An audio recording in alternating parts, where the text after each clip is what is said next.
hermano John Jairo. ¿Cómo se siente usted que lo ha tratado Colombia a su regreso? Bueno, Dios les bendiga a todos. Pues realmente es sorprendente el trato que recibe uno aquí en Colombia. Yo solo tengo familia en Pereira. Y bueno, uno ya sabe que llega a Pereira, pero en esta oportunidad había estado en Cúcuta, he estado en Pereira, he estado en Bogotá y ahora aquí en Valledupar. Y uno realmente se siente como en casa. Mejor que en casa porque los tratos son muy especiales y cariñosos y estoy muy agradecido con Dios por la oportunidad que me da de estar en mi país, hermoso país, y un privilegio estar con ustedes. ¿Cómo llega usted a España? Cuéntenos esa parte de la historia. Sabemos que es muy niño, 8 años, pero ¿cómo es en realidad esa transición de Colombia a España? Bueno, todo surge por una necesidad económica. Mis padres se entregaron al Señor cuando yo tenía 6 años, 7 años, y de ahí en adelante nuestra vida cambió. Estábamos pasando una necesidad económica difícil y mi madre decidió irse para España.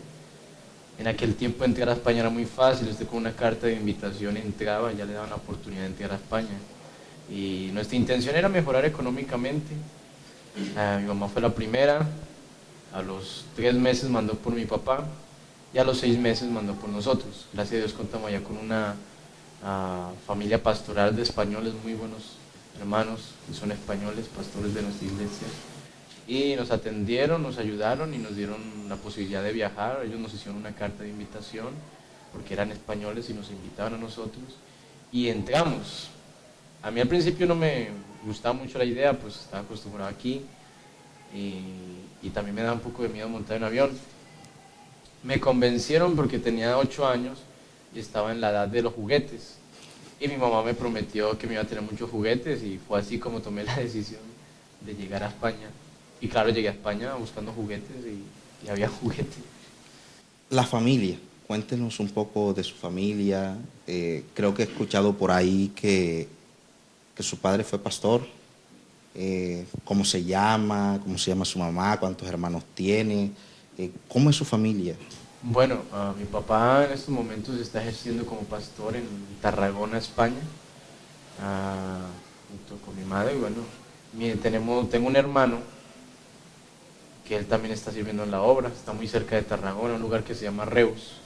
Yo soy el que estoy más retirado de ellos, estoy a una hora más o menos, hora y media de ellos, de donde ellos viven. Tenemos una hermanita que también está en la iglesia, está dentro de la iglesia. Y nuestra familia, tíos y familiares, prácticamente todos viven en España. Se nos abrió la puerta a todos y prácticamente toda la familia, Salazar sobre todo, emigró para España. Y no, estamos todos allá reunidos y juntos, contentos. ¿Cómo es España? ¿Cómo es España? A ver, yo me imagino, tienen las 4 estaciones, el fútbol. ¿Cómo es España? ¿Cómo son sus calles? Por ejemplo, Valledupar se caracteriza porque las calles son arbolizadas, con mangos. ¿Cómo es España? El ambiente. Créenos una imagen gráfica de lo que es España. Bueno, España es hermoso. Todo el territorio español es hermoso, no hay cosa fea en España. Tendría sus zonas, pero todo es absolutamente hermoso. En la zona donde yo estoy en Cataluña, en el mar Mediterráneo, costa mediterránea. Las personas son amables, hay alguna que otra que es amarga, pero eso es como hay en todas partes. Sus carreteras bien pavimentadas.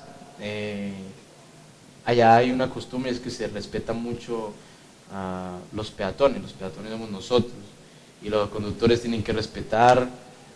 Está todo organizado, bien organizado, sus calles. La zona marítima tiene arena y tiene un pasillo marítimo en que usted puede relajarse y caminar. Las estaciones son riquísimas, lo mejor es la primavera. Ahora mismo por estas fechas estamos en verano. Hay de todo, hay costa, hay en el centro que hace mucho calor. Tenemos también islas que son muy turísticas. Las calles sí son muy parecidas en todas las comunidades autónomas de España, pero cada lugar tiene un punto turístico. Donde yo estoy en Barcelona hay lugares como las Fuentes Luminosas, están también algunos parques de un constructor muy famoso que se llama Gaudí, y las playas son hermosas. Entonces España realmente es algo precioso, se lo recomiendo a todos. Oiga, qué bueno. Usted tiene nada más 20 años, nos ha dicho. ¿Cómo es ese proceso de salir al ministerio, todo eso con tan poquita edad? Porque nosotros decimos 20 años, cumplió 18 años hace 2 años, y de ahí para atrás, o sea, su vida de servicio, todo, o sea, quiere decir que comenzó todo desde muy niño. ¿Cómo es toda esa transición del niño que se fue de aquí 8 años a llegar a convertirse ya en un ministro con tan solo 20 años hasta ahora? Pues todo comienza cuando yo tenía 12 años. Tenía un pastor que se llama Alberto Monsalve, ahora es el misionero de Suiza, que era quien estaba en pastor en Barcelona. Él me empezó a enseñar a tocar batería, entonces yo procuré esforzarme. Entonces el hermano era de aquellos que decían que llegó 1 hora antes para servir. Yo, claro, me iba 1 hora antes, era el primero de la casa que me iba a orar. Iba a orar, iba a orar. Y en una ocasión hicieron un culto descubriendo talentos. Y me preguntaron que qué quería hacer. Y yo dije, no, pues cantar un coro. Canté un coro. Y el que predicó ese día era un amigo mío, un jovencito también. Y me gustó. Y yo dije, yo también puedo predicar. En la sensación de un niño de querer hacer lo mismo, ¿no? ¿Qué También edad? quiero predicar. ¿Qué edad? Tenía 12 años. 12 12. años. Y prediqué al próximo culto descubriendo talentos. Prediqué con 12 años. Y todavía recuerdo el mensaje. El primer mensaje uno nunca se olvida, que fue de la puerta estrecha. Y me sentí muy bien. De ahí hasta los 14, 15 años, Dios me hizo un llamado especial. Estamos en un campamento de familias y en medio de la adoración, cantando una canción de la disposición del hombre para servir al Señor, el Señor me tocó ahí y me dejó como 2 o 3 horas haciéndome ese llamado. A la edad de 16 años nuevamente lo confirmó con un sermón que predicó el hermano Asdrúbal Cárdenas, que ahora es el misionero de Italia. A la edad de 17 empecé a vivir procesos de todo joven, adolescente, y a madurar cosas que uno tiene que madurar. Una pausa ahí para que nos explique un poquito más profundamente. A ver, aquí los jóvenes siempre escuchamos que todos los que están en el pastorado dicen, Dios me llamó, Dios a mí me llamó y yo lo sentí en una prédica o en algo, pero sé que es un poco difícil como de describir, de decir lo que es, porque es una experiencia de la persona con Dios, pero trate como de describir, o sea, qué es precisamente cuando usted se siente llamado por Dios, cuando usted siente que Dios lo llama en los sermones, en lo que dice el ministro, qué es realmente esa experiencia. Trate como de describirnos un poquito, o sea, cómo puede llegar a saber una persona que ha sido llamada por Dios. Hombre, yo pienso que un llamado se crea por una necesidad. Cuando ve uno la necesidad más clara, entiende perfectamente el llamado. Yo sentía como Dios directamente ponía en mi corazón esa carga por España, ese deseo por España. Obviamente uno siempre con ser joven se pregunta, no, esto no es para mí, o sea, no estoy en la edad. Pero el llamado es una inquietud, el llamado es algo que usted no lo deja estar tranquilo, el llamado es algo que usted estudia siempre con una proyección de que esto puede servir en la obra, que esto le puede ayudar en la obra. Es un sentir en el corazón y se confirma día tras día con sus oraciones. Usted le ora al Señor y el Señor el domingo le tiene la palabra. Eso es confirmación de un llamado. Y así es como yo más o menos entendí el llamado de Dios, y cuando expresé el deseo de decirle, Señor, aquí estoy, y cuando el Señor me cogió y me dobló y me hizo entender que bueno, que si uno le da el corazón a Él, ya forma parte de eso, Él ya lo coge y hace con nosotros lo que quiera. Entonces el llamado es un sentir, es una pasión, es un dolor también. Ser llamado no es solo algo bonito, también hay que pasar por unos procesos fuertes. Cuando ya usted es llamado, por ejemplo, ya se confirma el llamamiento, supongo que el misionero o su ministro lo llama ya directamente para servir en la obra. ¿Dónde se da eso? ¿En qué parte de España? ¿Y cómo se da? ¿Y cómo es el proceso desde que usted comienza para llegar hasta Barcelona?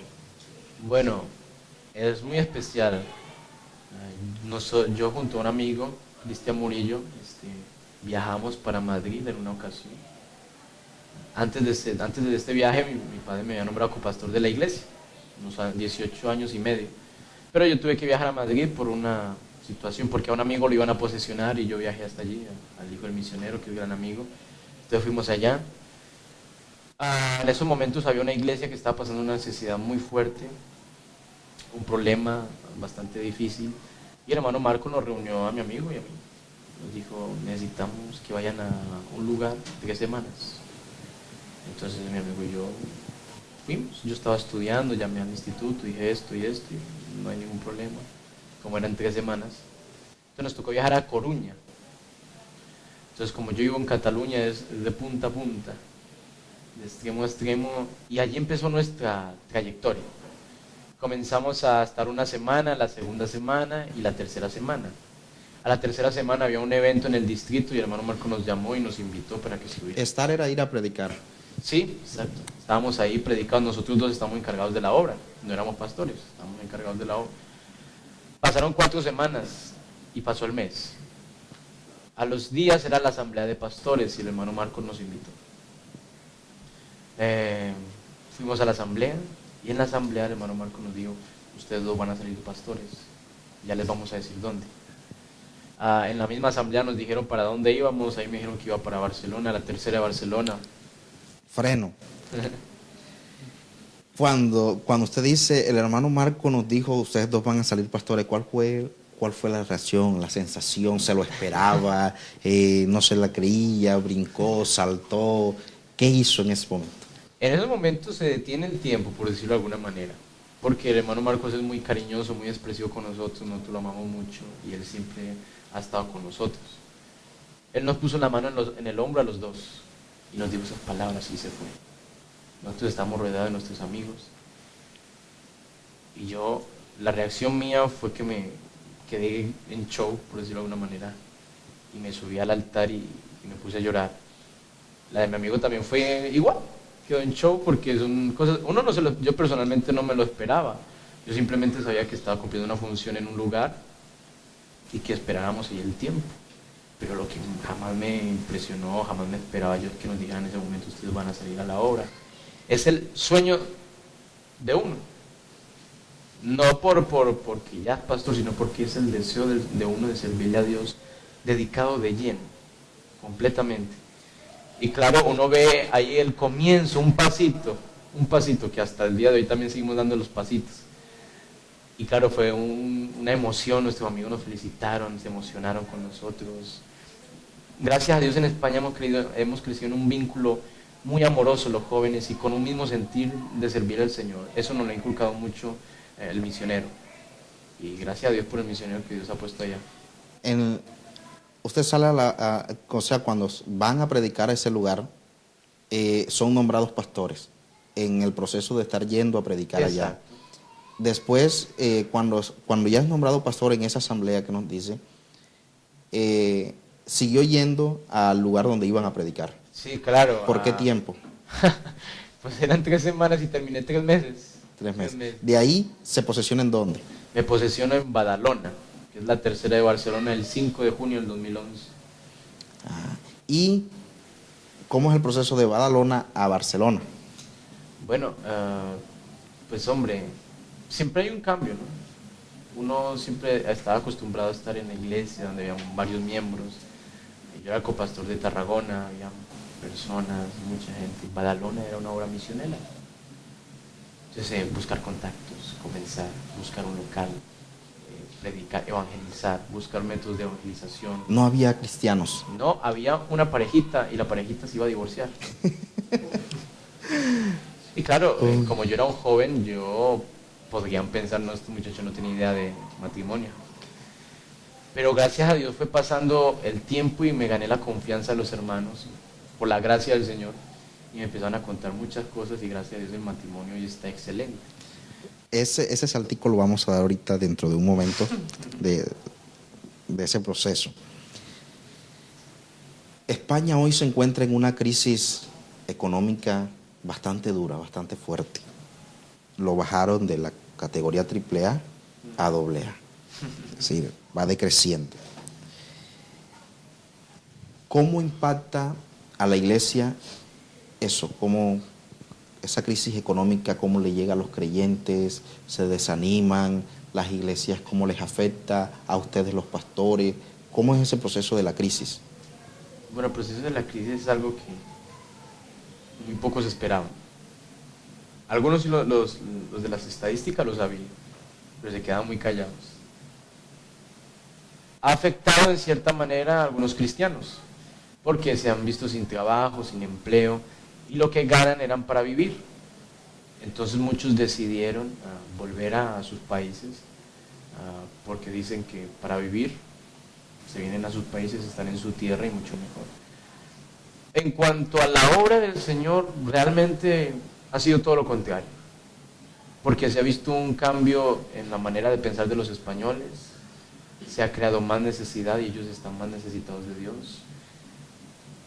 En España se está viendo un fenómeno, es que los inversores están perdiendo todo, los que tienen locales los están vendiendo, alquilando, y eso nos beneficia mucho a nosotros, porque un local que vale 1.000 euros ahora nos lo dejan en 400 o 500 euros por la necesidad. Mientras que unos cierran locales, nosotros en el nombre de Jesús estamos abriendo locales nuevos, y la obra del Señor, a pesar de la situación económica que está viendo, está creciendo mucho más. Entonces nos ha beneficiado. La economía sí puede que afecte, pero a nosotros, con tal de ver personas arrepentidas, no nos afecta. ¿Cómo son los hermanos españoles? A ver, Colombia se caracteriza mucho porque aquí los hermanos pues, somos bastante alegres, sociales. Colombia es muy social. Y ¿cómo es ese hermano español? ¿Cómo, cuando se convierte en un español? ¿Cómo es su experiencia? ¿Cómo se puede ver el fruto del evangelio en un español? ¿Cómo es su forma de vida al cambiar de una vida mundana a una vida cristiana? Por ejemplo, en Colombia se da mucho, ¿no? Al menos acá en la costa, en el lado de la costa, nosotros somos bastante conservadores. Entonces, pasa un hombre de ser mundano a ese hombre parrandero, jugador de billar, de cuantas cosas hay, a un hombre muy conservador, vestido clásicamente, ¿sí? Más conservador con su hogar, ¿sí? Es una transformación bastante como que brusca, pues, piensan las personas, y algunos nos llaman extremistas en ese sentido. ¿Cómo es ese hermano español? ¿Cómo es su vida al ser cristiano? ¿Cómo cambia? ¿Cómo es todo ese proceso? El proceso es muy notorio. Un español, cuando se enamora de Jesús, se le nota en el primer momento. Él siempre está con la Biblia, está hablando de Dios. Su forma de ser cambia por completo. Nosotros tenemos un español que no quiere hacer nada de Dios, y cuando se enamoró de Jesucristo, todos los días la Biblia en mano, estudiosos, querían aprender, preguntaban. Y claro, en su vida su testimonio cambiaba por completo. Los españoles, los que tienen alguna edad, no son mucho de fiesta ni de borrachos. Esos somos más como nosotros, latinoamericanos. Pero ellos sí tienen sus cosas, sus actitudes, son fuertes, son feroces, así como bravos. Y eso se nota mucho cuando Dios llega a sus vidas, cambia su manera de pensar, se integran, porque a veces son muy egocéntricos, solo ellos y ya está. Pero Dios cambia todo eso, y lo más bonito es que usted lo ve todos los días usted lo ve buscando de Dios, todos los días usted lo ve intentando acercarse más a Dios y con un deseo de aprender completamente. Usted me contaba que la iglesia donde usted está ahora, hay muchos jóvenes, casi todos son jóvenes. ¿Cómo es esa relación pastor joven? De pronto algunas veces uno piensa chicanero, relación con todos. ¿Cómo es esa relación entre ustedes, sus ovejas, y la de ellos ya con el mundo ahora que son cristianos? ¿Y cómo es ese joven español? Por ejemplo, ¿qué circunstancia, digamos, de debilidad más viven los españoles en ese sentido del cristianismo? La relación entre los jóvenes y yo creo que es una relación basada en la amistad, el amor y el respeto. Nosotros nos tratamos como si fuéramos amigos. Yo sé que Dios me da la oportunidad de ser pastor, pero yo no les influyo a ellos a que me digan, yo soy el pastor de ustedes. Yo cuando estoy con ellos, soy recochero con ellos, me río con ellos, hablo con ellos. Cuando se toca ponerse serio, nos ponemos serios.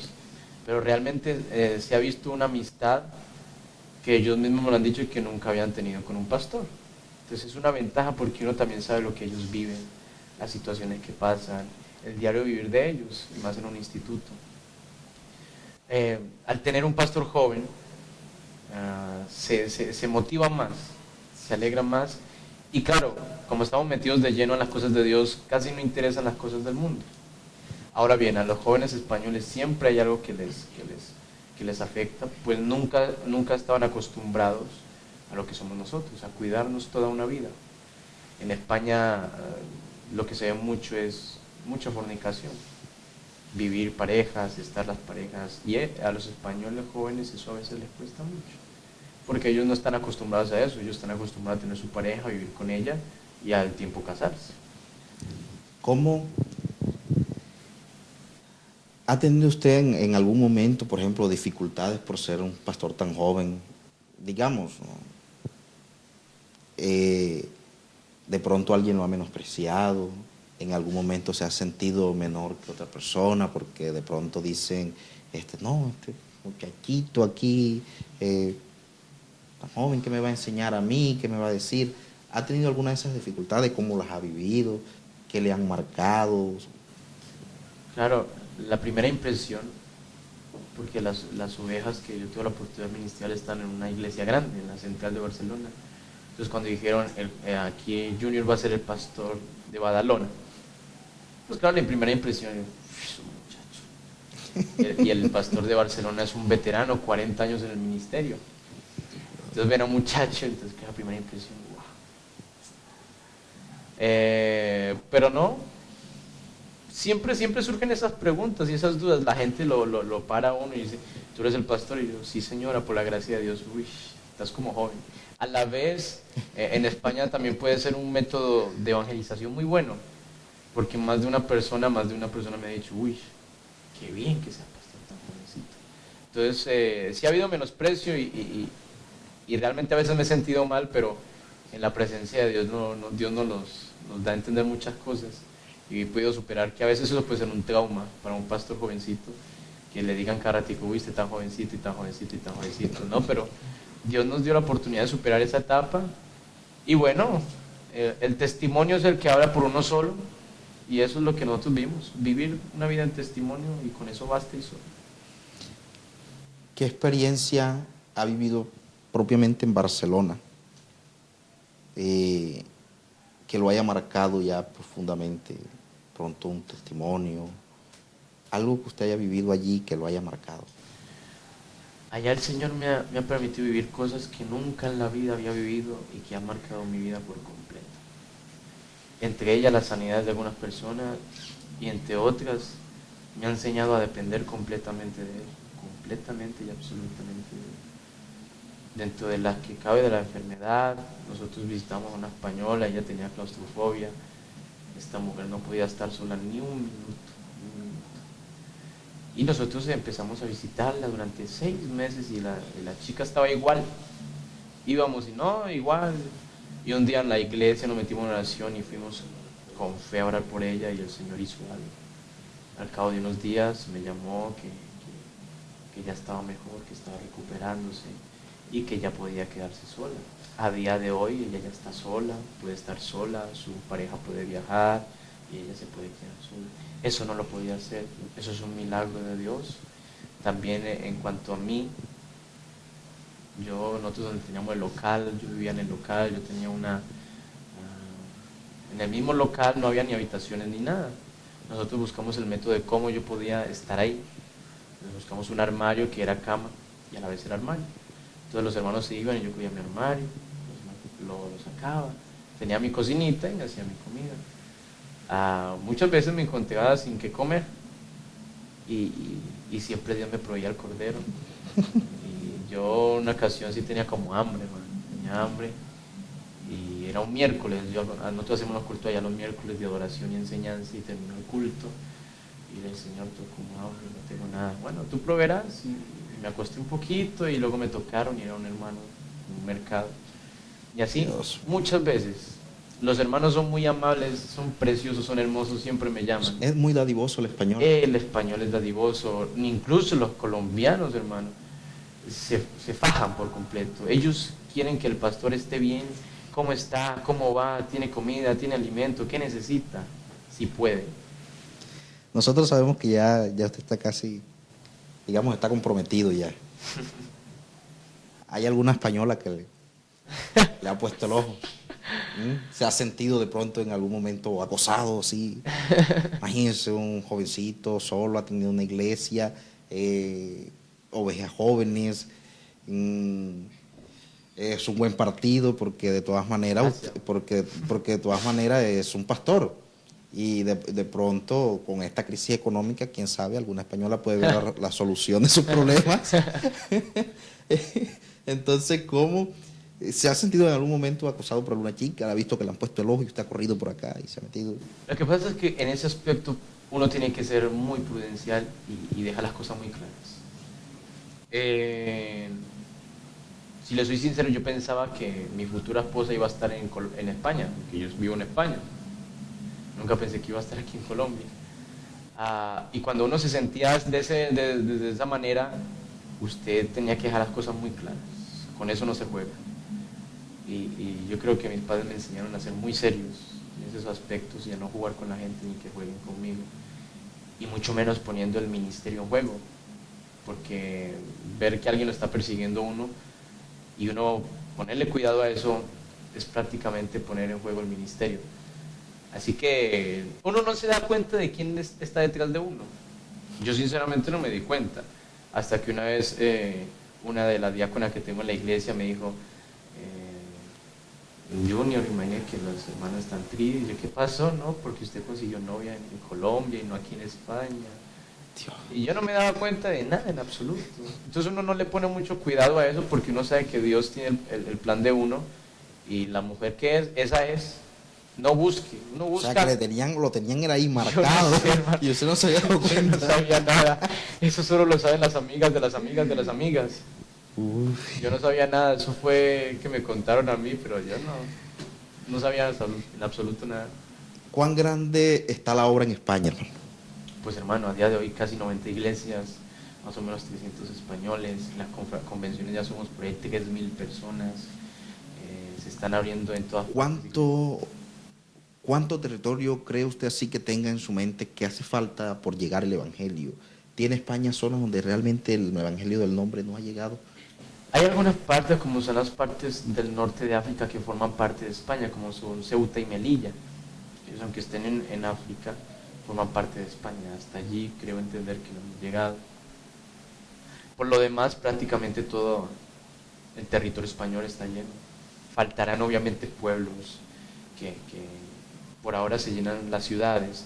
De las ciudades se abren los proyectos de los pueblos y de todas las partes que están alrededor, pero prácticamente toda España está recubierta de la palabra del Señor y de iglesias. En todo ese crecer de la obra en España, usted está joven,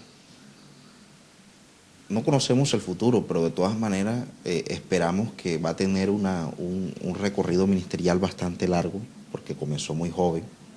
Es decir, cuando usted tenga 40 años va a tener, ¿cuánto de estar en el ministerio? Tiene ahora 20, sean 22 años, creo, de estar en el ministerio. Así como, pronto es una pregunta que no debería hacer, pero tengo la curiosidad. ¿Cuáles son sus aspiraciones? ¿Dónde cree usted que puede llegar?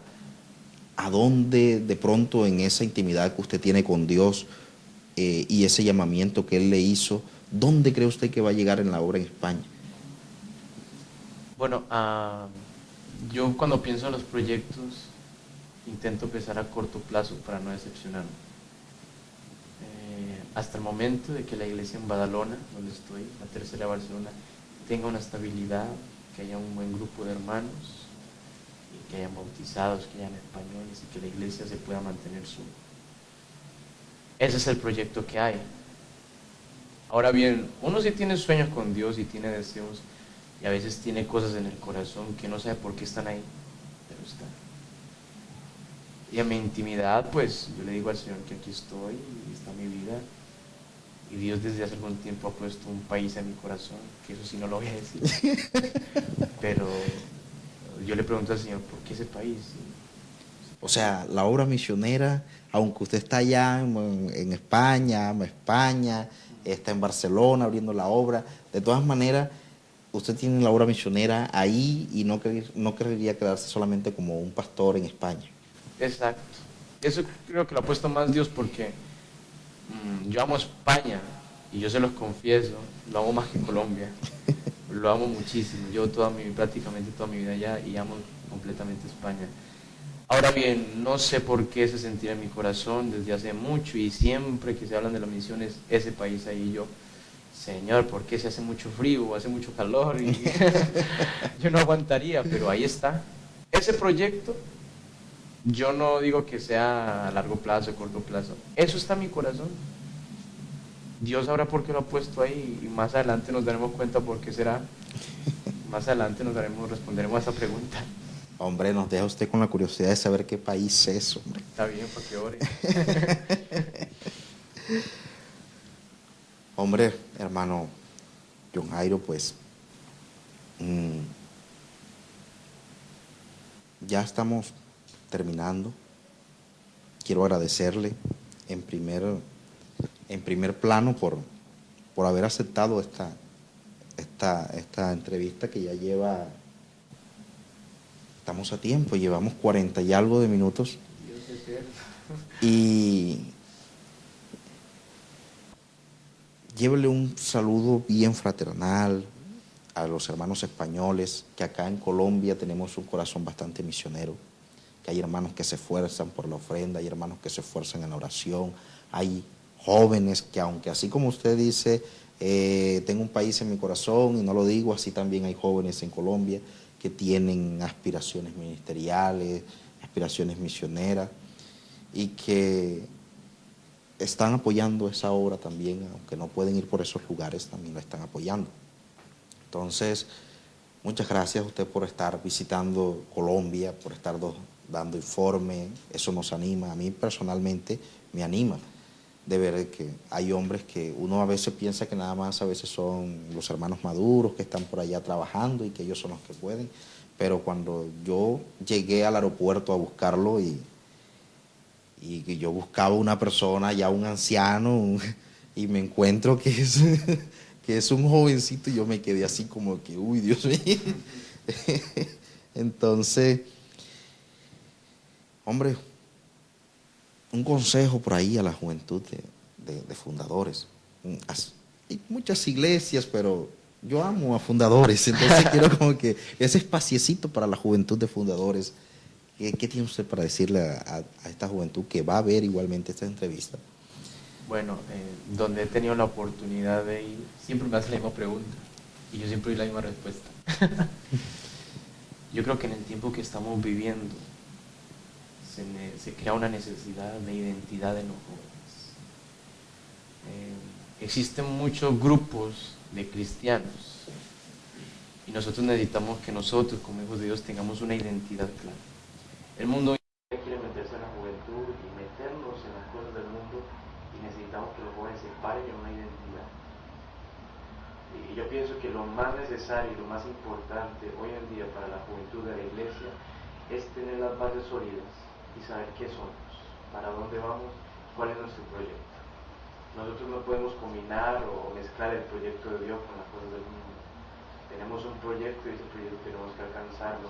Y solo lo podemos lograr si tenemos una identidad, que somos hijos de Dios, somos cristianos, somos pentecostales y tenemos un proyecto de servir a Dios. Y que a pesar de que el mundo ofrezca muchas cosas, nosotros no podemos ni sí ni no, no Señor, estar parados y tener una identidad de servir no al pecado, una identidad de servir a Dios ante todas las cosas. Que hoy en día el enemigo intenta de muchas maneras llevarse a los jóvenes, pero necesitamos identidad. Cuando hay identidad no lo mueven a Dios. Muchas gracias, hermano. Éxito en España. Dios le bendiga, muchas gracias Amén. a ustedes. Gracias, me he sentido en Valledupar excelente, ustedes son muy especiales y Dios me dé la oportunidad de volver a visitarles. Espero que cuando se vaya a comer el chivo por allá que se vaya a casar, pues... Lo recordemos ustedes. Claro que sí, invitados. Nos envía si sea la participación. Claro. Hermano, me voy a casar. Listo, acá en la página lo publicamos. No, Jairo se va a casar. Por allá en España supongo que se va a casar. No, señor. No, se va a casar en Cúcuta. En Cúcuta. Si Dios lo permite. Oye, un saludo al hermano Carlos, grandeza de Cúcuta y que siempre lo tenemos presente. Bueno, Señor. Dios le bendiga. Dios le bendiga.